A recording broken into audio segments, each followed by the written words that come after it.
Hello friends, good morning to all of you and welcome to study with Gyan Prakash. दोस्तों, आज 6 सितंबर 2020 दिन रविवार का, और आपको बता दें कि सरकारी नौकरियों में होने वाली अनियमितता, भर्ती में हो रही देरी, रोजगार की कमी और भर्तियों को समय से पूरा कराने, हर वर्ष रोजगार और नौकरी के लिए सरकार का ध्यान आकर्षित करने के लिए छात्रों की ओर से जो बड़ा आंदोलन चलाया गया, उसको एक बड़ी सफलता भी मिली है। और यहाँ पर मैं आपको बता दूं तो 5 बजे 5 मिनट ये जो हैशटैग कल ट्रेंड कराया गया, इस हैशटैग के बाद ये पूरी खबर जो है मीडिया में आ गई और सरकार का ध्यान, यानी कि जो बड़े स्तर पर लोग हैं उनका ध्यान भी इस मुद्दे ने, इस आंदोलन ने खींचा है और उसके नतीजे भी आपको देखने को मिले हैं। मीडिया, अखबार, टेलीविजन, न्यूज चैनल आदि ने इस बात को उठाया तो शाम तक रेलवे एग्जाम की डेट की घोषणा भी हो गई। ये भी कहा गया कि 15 दिसंबर से एग्जाम शुरू होंगे और ये भी बताया गया कि सरकारी नौकरियों पर कोई रोक नहीं है। तो ये सारे मुद्दे जो आज के अखबारों में हैं उस पर करेंगे हम आज एक विस्तृत समीक्षा। चलिए शुरू करते हैं आज की मॉर्निंग न्यूज। तो RRB NTPC exam dates Twitter पर ट्रेंड कर रहा। 5 बजे 5 मिनट रेलवे भर्ती एनटीपीसी परीक्षा तिथि जारी करने की मांग की गई थी और आपको बता दें तो शनिवार को शाम 4:45 बजे तक 7 लाख से ज्यादा ट्वीट इस पर हुए थे। और इस मुहिम के जरिए अभ्यर्थी 5 सितंबर, जो कि शिक्षक दिवस भी होता है, तो वहां पर 5:05 पर एकजुट होकर सरकार के समक्ष अपना विरोध जताने का आह्वान कर रहे थे। अभ्यर्थियों की मांग थी कि आरआरबी एनटीपीसी भर्ती परीक्षा की जो डेट है वो डिक्लेयर की जाए और सभी छात्रों ने 5:05 पर थाली, ताली और घंटी बजाने की अपील की थी। और फिलहाल ये जो हैशटैग था speak up for SSC railway students अभियान के बाद 1 सितंबर को एसएससी ने कई परीक्षाओं के रिजल्ट डेट जारी करने की डेट जो है घोषित कर दी थी, लेकिन रेलवे ने अभी तक कोई नोटिफिकेशन जारी नहीं किया था। अभ्यर्थियों की मांग थी कि सरकार भर्तियों के नोटिफिकेशन समय पर जारी करे, समय पर उनकी परीक्षाएं हों और समय पर उसका रिजल्ट भी निकलना चाहिए। फिलहाल रेलवे ने घोषणा कर दी है कि भर्ती परीक्षाएं 15 दिसंबर से शुरू होंगी। रेलवे में विभिन्न पदों की सभी 3 श्रेणियों के लिए भर्ती परीक्षा के लिए आवेदनों की जांच पूरी हो चुकी है। विभिन्न पदों पर भर्ती के लिए परीक्षाओं यानी कि सीबीटी का आयोजन 15 दिसंबर से शुरू होगा। इसका जो विस्तृत शेड्यूल है वो जल्द ही जारी किया जाएगा और इसकी कवरेज आपने कल टेलीविजन पर भी देखी होगी।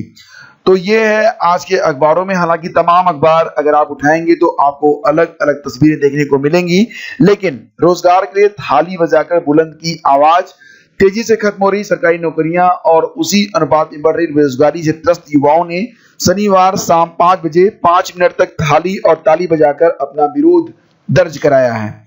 और इलाहाबाद हॉस्टल और डेलीगेसियों में शाम 5 मिनट तक थाली पीटे जाने का जो शोर था वो गूंजता रहा।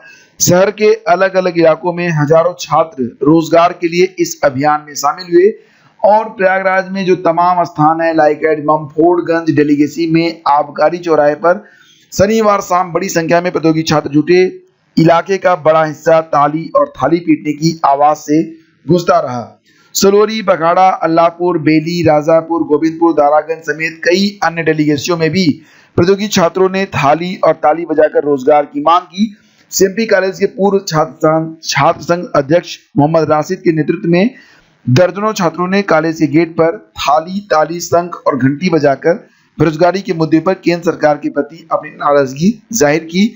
वहीं सीएमपी के पूर्व छात्र परिषद अध्यक्ष करण सिंह और छात्रों ने भी ताली, थाली बजाकर विरोध दर्ज कराया है। छात्रों ने कहा कि प्रत्येक वर्ष 2 करोड़ रोजगार देने का वादा करने वाले जब सत्ता में आए तो अपना वादा भूल गए। कोरोना काल में लाखों की संख्या में लोगों का रोजगार छिन गया। जहां तक सरकारी नौकरी की बात है तो कोई भी वैकेंसी क्लियर नहीं हो पा रही, न ही समय से परीक्षाएं कराई जा रही हैं। इलाहाबाद विश्वविद्यालय के छात्र संघ भवन के सामने 46 दिनों से क्रमिक अनशन कर रहे छात्र नेता अजय यादव, सम्राट, नेहा यादव समेत कई छात्रों ने थाली और ताली बजाकर सरकार का बेरोजगारी की आवाज पहुंचाने की कोशिश की। छात्र नेता अरविंद सरोज यानी कि तमाम लोगों ने अपने अपने तरीके से इस अभियान को बल दिया और नौकरी नहीं तो मिले 10,000 रोजगारी भत्ता, ये मुद्दा भी उठाया गया। छात्रों ने पैदल मार्च भी निकाला और पीएनपी के सामने ताली भी बजाई और थाली भी बजाई। बेरोजगारी के लिए आवाज उठाई गई। कांग्रेसियों ने भी थाली और ताली बजाई। तो ये तमाम चीजें आज के अखबारों में आपको देखने को मिलेगी और निश्चित रूप से ये जो आवाज है ऊपर तक पहुंच चुकी है और इसके परिणाम भी अब आपको देखने को प्राप्त हो रहे हैं।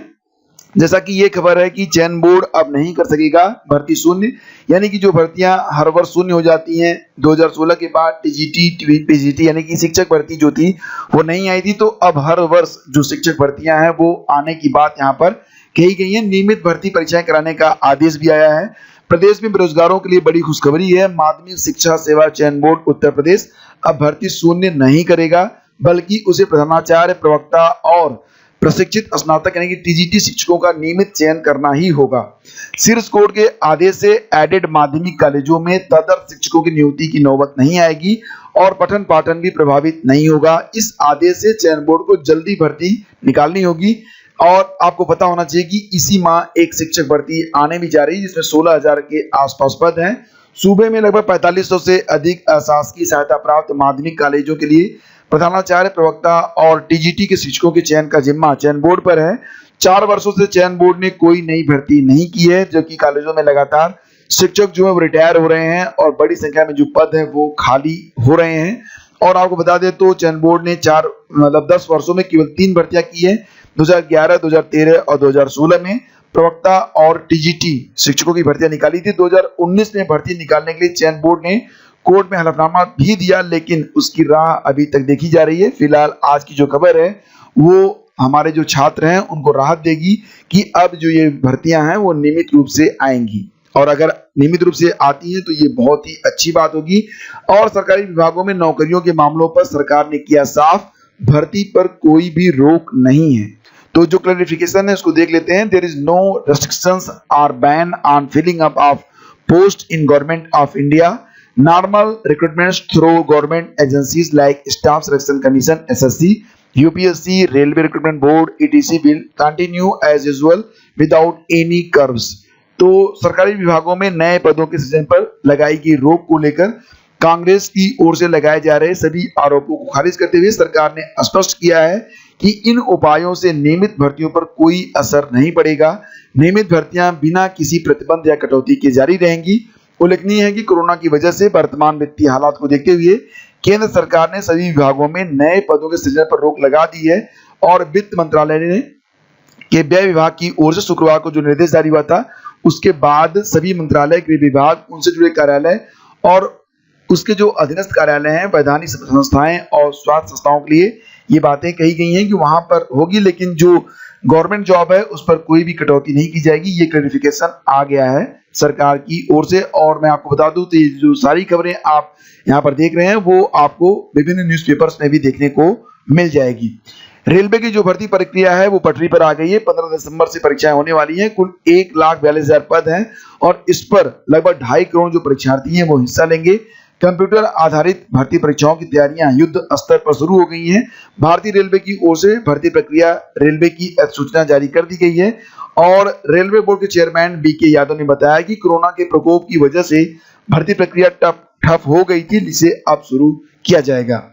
उन्होंने इस भर्ती प्रक्रिया को चुनौतीपूर्ण बताते हुए कहा कि 2.5 करोड़ लोगों को परीक्षा केंद्रों तक पहुंचाना और फिर उनकी घर वापसी एक बड़ा अभियान होगा। कोशिश यह है कि परीक्षार्थियों को उनके जिले में अथवा आसपास की जगहों पर ही परीक्षा केंद्र दे दिया जाए। और आपको पता होना चाहिए कि इस भर्ती प्रक्रिया के लिए आवेदन 2018 में लिए गए थे और अब परीक्षा 15 दिसंबर 2020 से शुरू होने जा रही है। आपको बता दें कि तो 1,42,000 पदों पर होनी है भर्ती और 2.5 करोड़ लोगों ने किया है आवेदन। 3 श्रेणियों में होगी नियुक्तियां। रेलवे गार्ड, क्लर्क के काफी पद इस भर्ती में हैं। और देखिए जो बीएड का परिणाम है वो जारी कर दिया गया है। सीतापुर के पंकज कुमार ने इसमें टॉप किया है। सीतापुर के पंकज कुमार ने शानदार प्रदर्शन करते हुए टॉप किया है। 299.333 अंकों के साथ वह पहले स्थान पर हैं। सीतामढ़ी के अजय कुमार 295 अंकों के साथ दूसरे स्थान पर हैं। आप इस परीक्षा परिणाम को www.lkouniv.ac.in पर जाकर भी देख सकते हैं। और प्रदेश में करीब 80,000 शिक्षकों की जरूरत है उत्तर प्रदेश में, इसलिए 16,000 शिक्षकों की भर्ती करेगी यूपी सरकार। ऑनलाइन शिक्षा की जानकारी रखने वालों को मिलेगी वरीयता। तो देखिए जो ऑनलाइन एजुकेशन है, जब स्क्रीन के सामने फ्रेंड्स आप आते हैं तो आपको जो है कॉन्फिडेंस का जो लेवल होता है और आपका जो दिमाग होता है वो ऐसा हो जाता है कि आप चीजों को जानते हुए भी बोल नहीं पाते हैं। इसलिए ऑनलाइन जो एजुकेशन है उसमें थोड़ी बहुत आप लोग प्रैक्टिस करते रहिए। स्क्रीन के सामने देखकर बोलने का प्रयास करें और ये चीजें धीरे धीरे दूर हो जाएंगी। उत्तर प्रदेश सरकार अब जैसा कि आप जानते हैं कि टीजीटी और पीजीटी की 16,000 भर्तियों को शासन स्तर पर मंजूरी दे दी गई है। आने वाले दिनों में आवेदन और भर्ती की प्रक्रिया शुरू होगी। वहीं पर ऑनलाइन शिक्षा को लेकर जो लोग ज्यादा जानकार हैं उनको वरीयता भी इसमें मिलेगी, यानी कि उनको इसका फायदा भी मिलेगा। और चलते चलते आपको बता दें तो 69,000 एमआरसी प्रकरण पर लोहा सिंह पटेल की जो याचिका थी 7 तारीख दिन सोमवार को डेट लगी थी, अब वो डेट 11 तारीख हो गई है दिन शुक्रवार। क्यों? क्योंकि सोमवार को कोर्ट बंद है और इसकी नोटिस माननीय कोर्ट के द्वारा जारी कर दी गई है। तो फ्रेंड्स, ये थी आज की सारी updates. Thank you so much for watching. जय हिंद, जय भारत।